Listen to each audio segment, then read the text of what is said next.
When the goodness of God seems like it's passed you by, life seems hard to cope.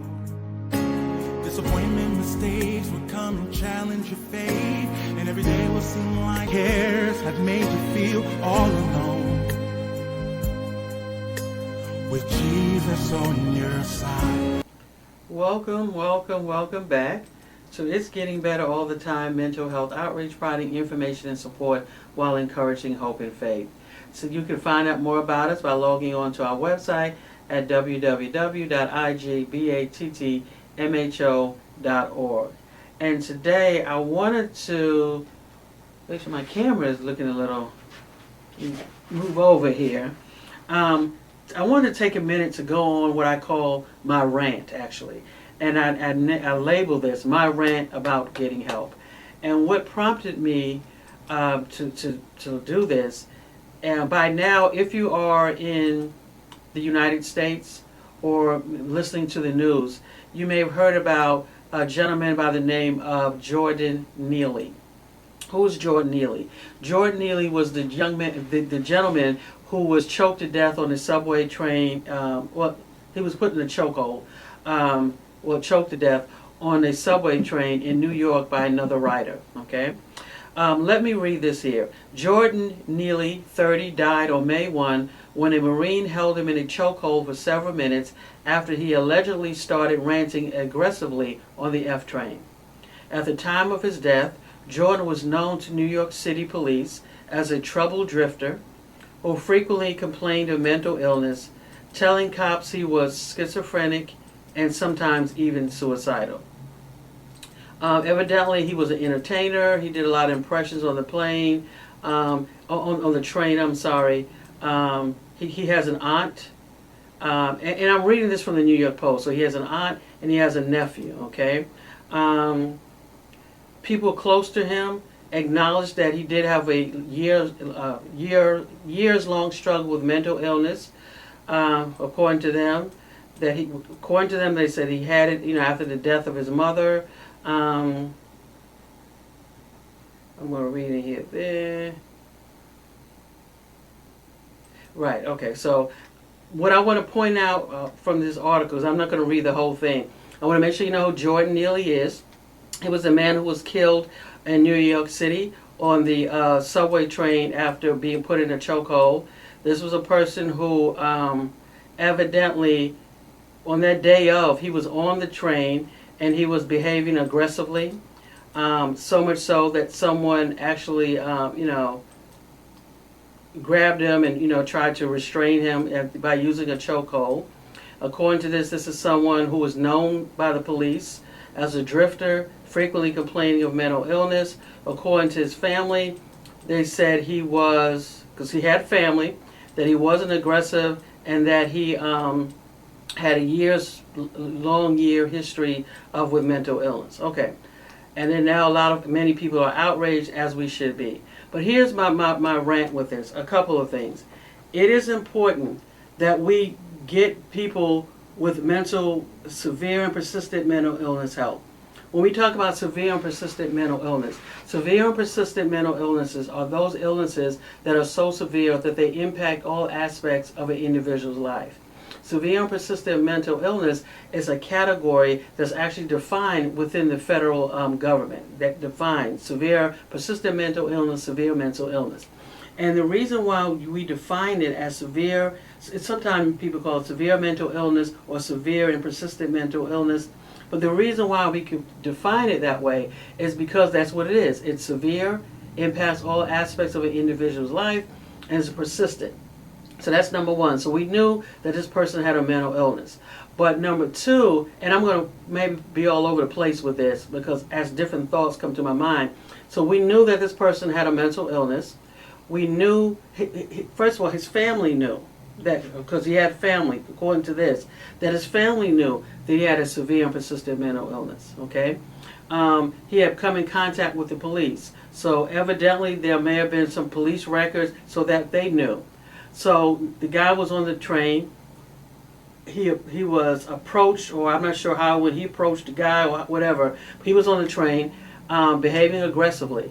You had another a bystander who come on the train who may not have known his situation, may not have known who he was, didn't know his history, just knew that this guy was behaving aggressively, okay? According to the reports, that he was behaving aggressively. So much so that this guy felt that he needed to protect himself. Why he needed to use a chokehold, I'm not really sure. A chokehold for that long, I'm not really sure. That's not my point. My point is that we always wait until there is a tragedy before we start talking about we need to do something for the people with severe and persistent mental illness. We always wait.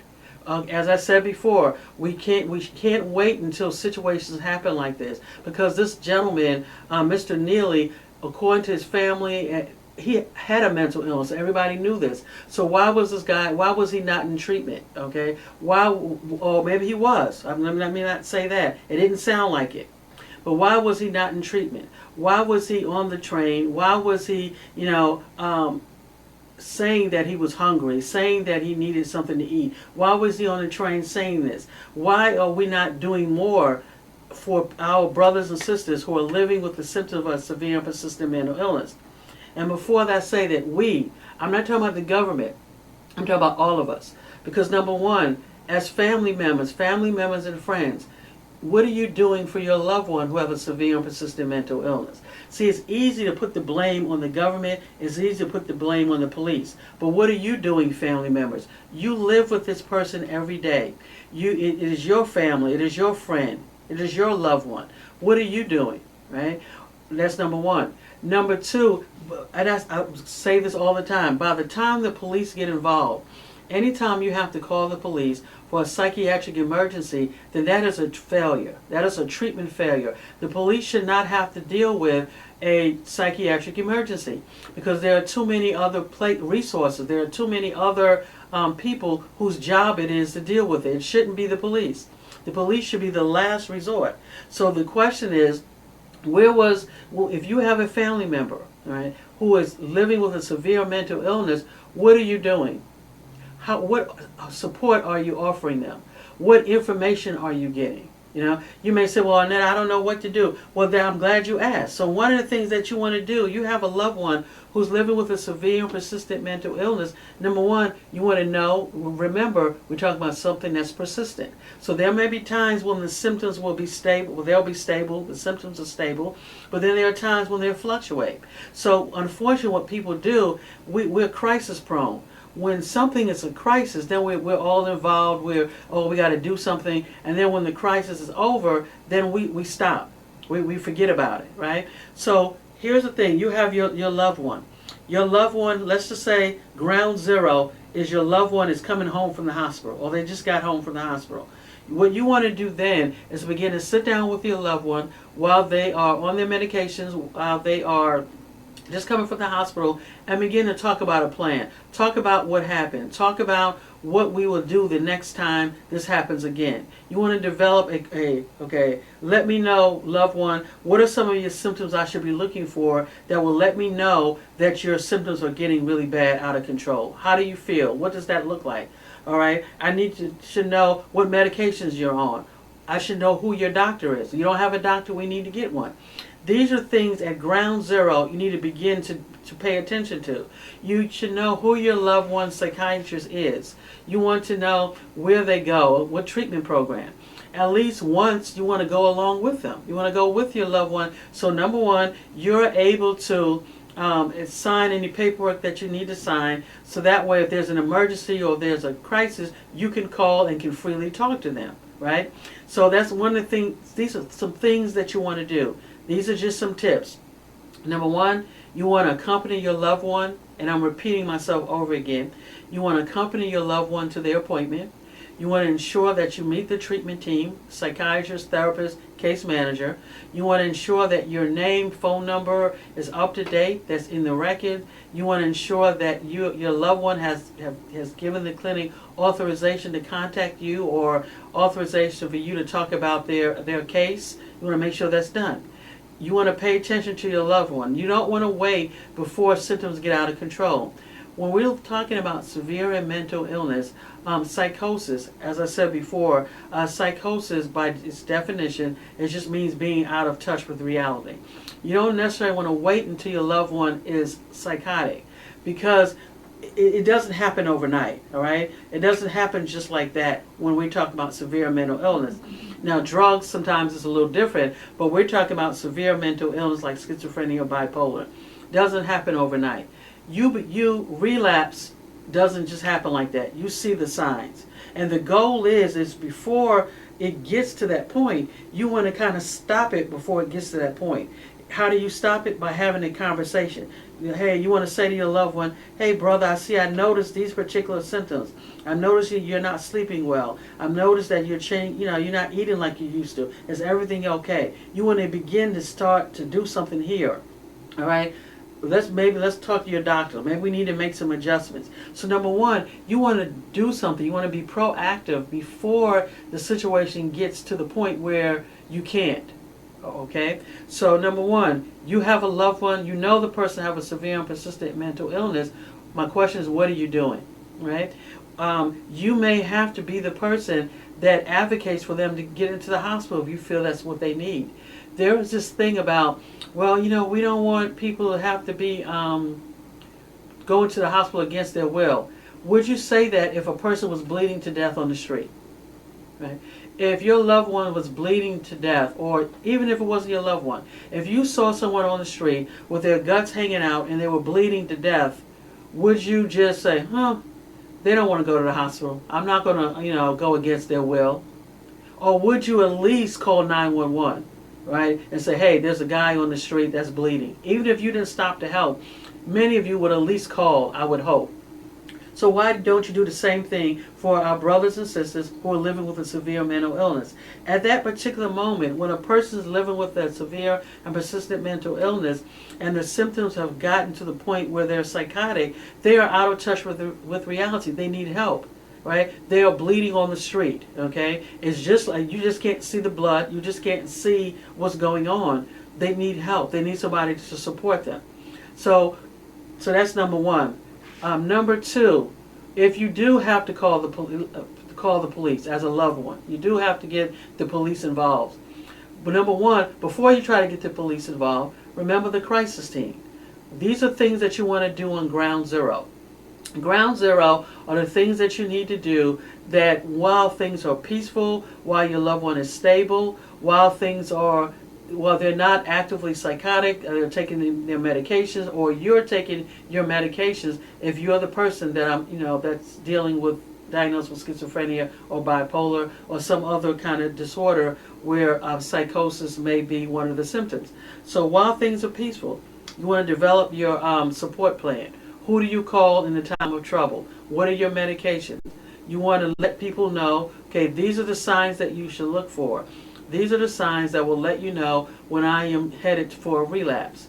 If you're a family member, a loved one, you want to ask your loved one about these. What are some of the signs? What are some things that I need to look for? Or what are some things that will let me know that you're not feeling well? How do I know you're going from well to unwell?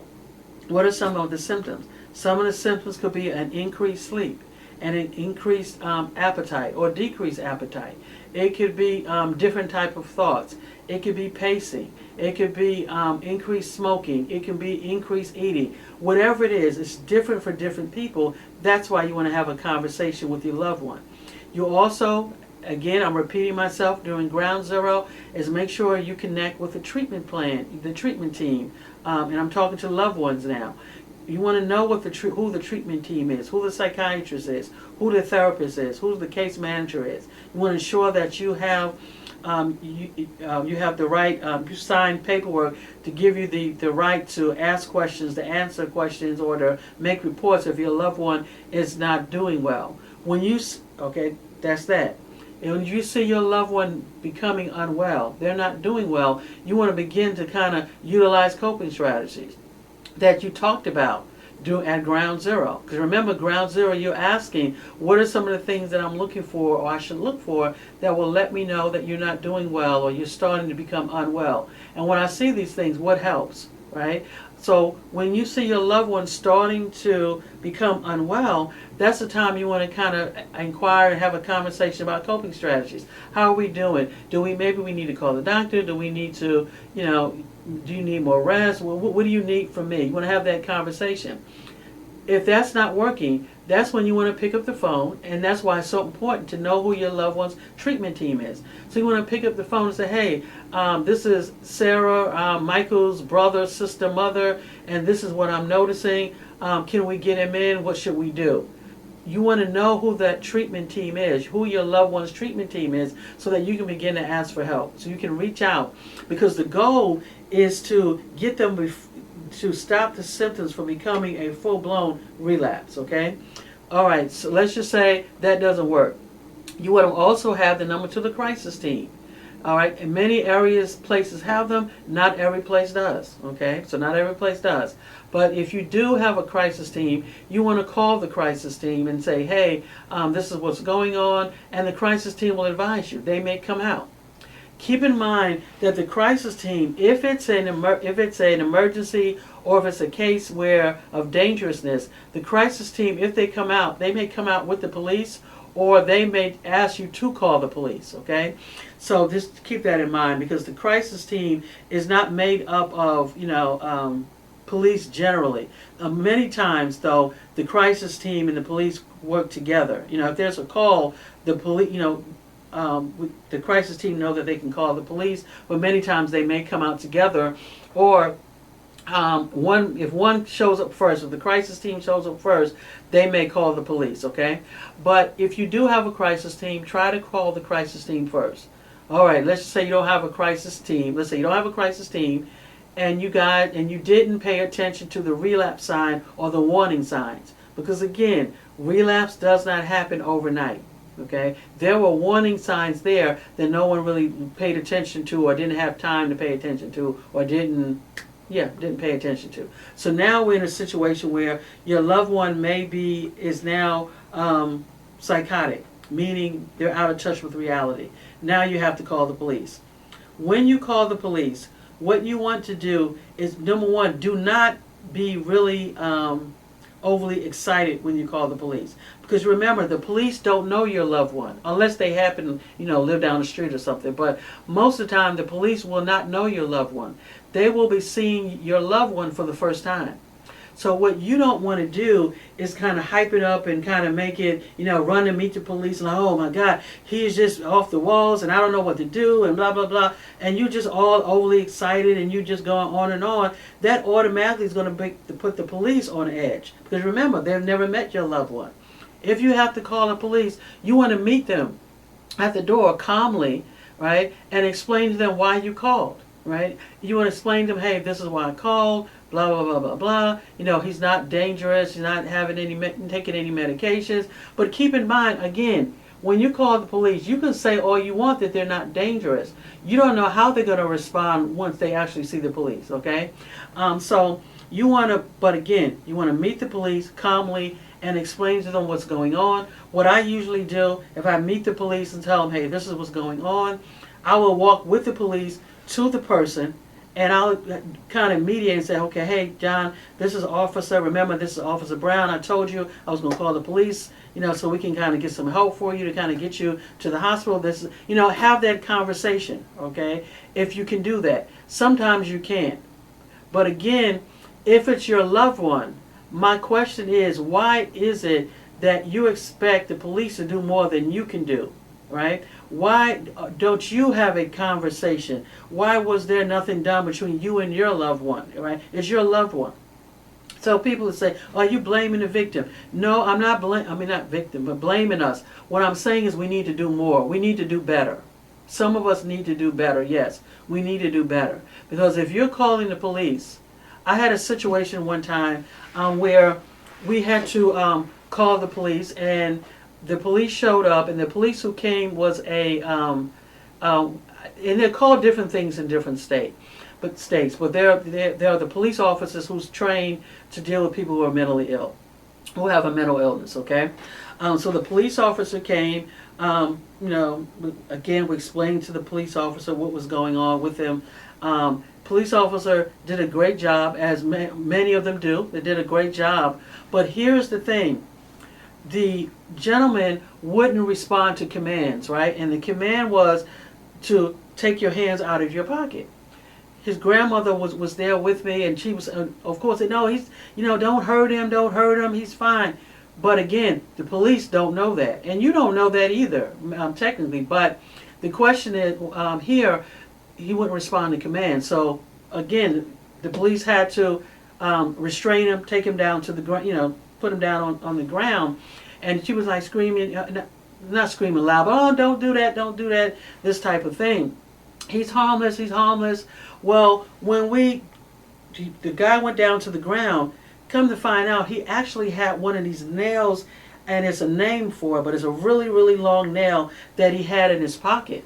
And I say that to say that there's a lot that goes on with this. That there's a lot. It's not as easy as people think when you're dealing with someone who is living with a severe and persistent mental illness, who at that moment is psychotic or is out of touch with reality.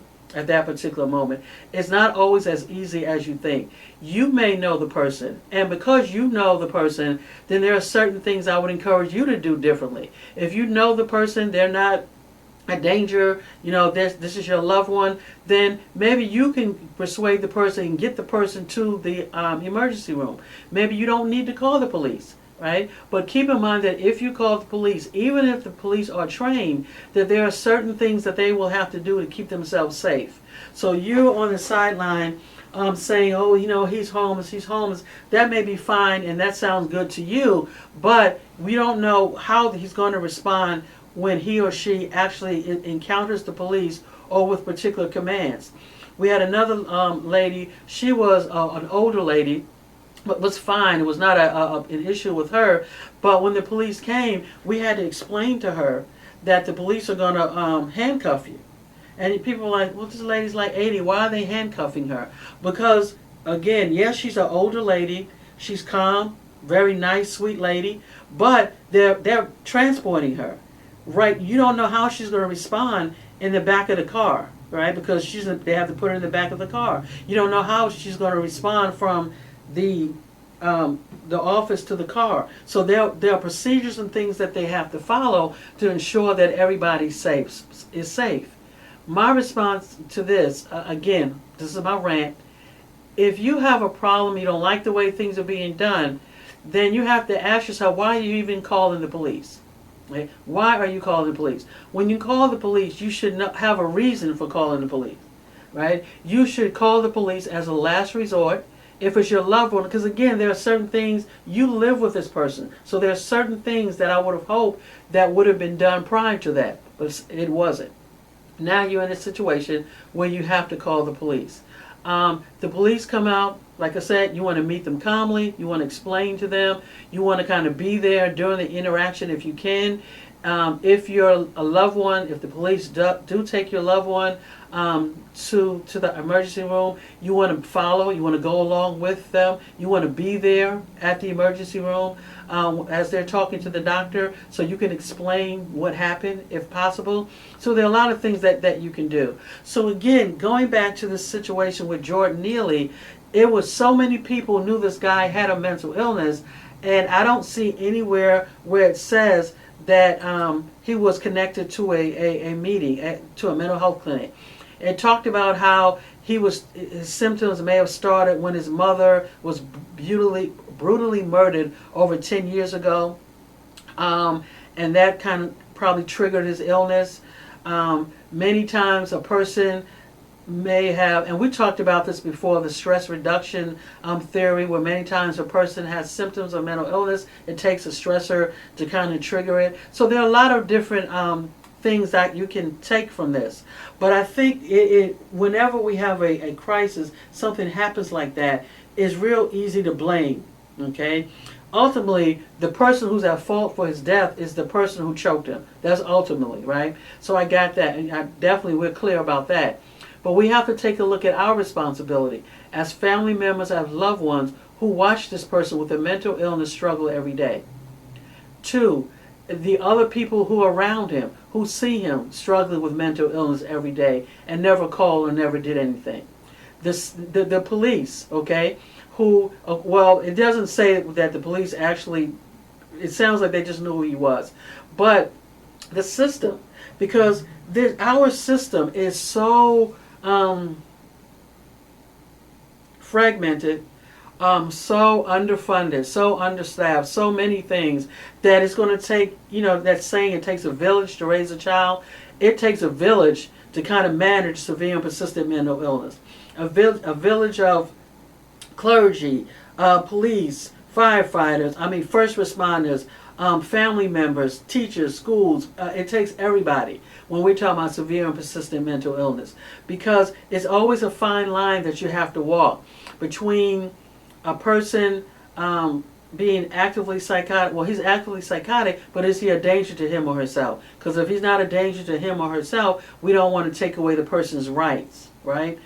So that's another thing that keeps people from getting people help. Well, we don't want to take away his rights. If he wants help, he'll ask. Again, a person who's actively psychotic may not know that they need help. Okay, when you see it's 20 degrees below zero and you see people outside poorly dressed and they're just sitting outside, that person is in a sense bleeding out on the street.